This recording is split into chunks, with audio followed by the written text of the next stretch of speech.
നമ്മുടെ മലയാളികളുടെ ഒരു വികാരമാണ് പൊറോട്ടയും ബീഫും. പക്ഷെ നമ്മൾ ഈ ഡയറ്റ് ഒക്കെ ചെയ്ത് ജിമ്മിലൊക്കെ പോകുന്ന ടൈമിൽ നമുക്ക് ഈ പൊറോട്ടയും ബീഫും കഴിക്കാൻ വേണ്ടി പറ്റുമോ? നമ്മൾക്ക് എല്ലാവർക്കും അറിയാം പൊറോട്ട മൈദയിൽ നിന്നാണ് ഉണ്ടാക്കുന്നത് എന്നുള്ളത്.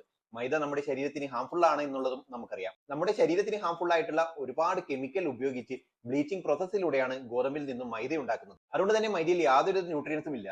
ഒരു പൊറോട്ടയുടെ കലോറി എന്ന് പറയുന്നത് 150 മുതൽ 200 കലോറി വരെയാണ്. പൊറോട്ട ഉണ്ടാക്കുമ്പോൾ മൈദയുടെ കൂടെ ഹൈഡ്രോജനേറ്റഡ് ഓയിലും കൂടെ ആഡ് ചെയ്യുന്നു. ഈ ഹൈഡ്രോജനേറ്റഡ് ഓയിലാണ് ട്രാൻസ് ഫാറ്റ് ആയി കൺവേർട്ട് ചെയ്യുന്നതും നമ്മുടെ ഹെൽത്ത് ഇഷ്യൂസിന് കാരണമാകുന്നത്. പൊറോട്ടയിൽ ഫൈബർ ഇല്ലാത്തത് കൊണ്ട് തന്നെ ഇത് ഡൈജസ്റ്റീവ് ഇഷ്യൂവിന് കാരണമാകുന്നു. അതുപോലെ തന്നെ നമ്മളിൽ ഒബിസിറ്റി ഉണ്ടാക്കാനും പ്രമേഹത്തിനും റെക്ടൽ ക്യാൻസറിനും പൊറോട്ട കാരണമാകും. മിനിമം ഒരു പ്ലേറ്റ് ബീഫിൽ 350 മുതൽ 400 കലോറി വരെയെങ്കിലും ഉണ്ടാവും. അതുകൊണ്ട് തന്നെ ഒരു 2 പൊറോട്ടയും ബീഫും കഴിക്കുമ്പോൾ മിനിമം നിങ്ങൾ 700 to 800 കലോറിയാണ് നിങ്ങൾ കൺസ്യൂം ചെയ്യുന്നത്. കലോറി മാത്രമാണ് നിങ്ങൾ നോക്കുന്നതെങ്കിൽ നിങ്ങൾക്ക് 700 കലോറി കൺസ്യൂം ചെയ്യാം. ഓവറോൾ കലോറി മെയിൻറ്റെയിൻ ചെയ്താൽ മതി. പക്ഷെ അതിന്റെ ന്യൂട്രിയൻസ് വാല്യൂ നോക്കുമ്പോൾ പൊറോട്ട ഒരിക്കലും ഒരു ഹെൽത്തി ഫുഡ് അല്ല. പൊറോട്ടയും ബീഫും കഴിക്കണ്ട എന്ന് ഞാൻ പറയില്ല. എപ്പോഴെങ്കിലും ഒരിക്കൽ ഒരു ചീറ്റ് മീലിന്റെ ടൈമിൽ വേണമെങ്കിൽ